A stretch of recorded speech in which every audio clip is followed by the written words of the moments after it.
Bachelor point নাটকের সবচেয়ে জনপ্রিয় চরিত্র কাবিলা। 2022 সালের ডিসেম্বরে খবর আসে বিয়ে করেছেন তিনি। সে সময় আক্ষেপ প্রকাশ করে একটি পোস্ট করেছিলেন রোজিনা খাতুন তুলতুল। সেই রোজিনাই এবার বিয়ে করেছেন অভিনেতা চাষী আলমকে, যিনি হাবু ভাই নামে পরিচিত। গত বছরের 17 ডিসেম্বর পলাশ ও তার স্ত্রীর ছবি আপলোড করে রোজিনা খান তুলতুল ক্যাপশনে লেখেন, আমি স্বপ্ন দেখি তারে নিয়ে, আর সে স্বপ্ন সাজালো অন্য কাউকে নিয়ে। বাহ! তুলতুল ঢাকার মেয়ে, স্নাতকে পড়াশোনা করছেন। বিয়ে নিয়ে চাষী বলেন, পারিবারিকভাবে আমাদের বিয়ে হচ্ছে।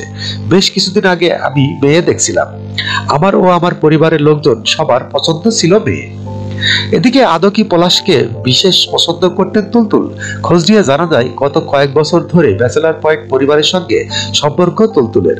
চাষীর সঙ্গে তার জানাশোনা বছর তিনেকের। অনেকের মতে তারা প্রেম করছেন, আর পলাশের সঙ্গে বেশ ভালো যোগাযোগ তার।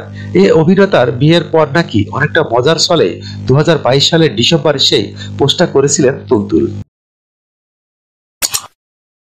যখনকার খবর তখনই দেখতে চোখ রাখুন সুন 24 টিভিতে।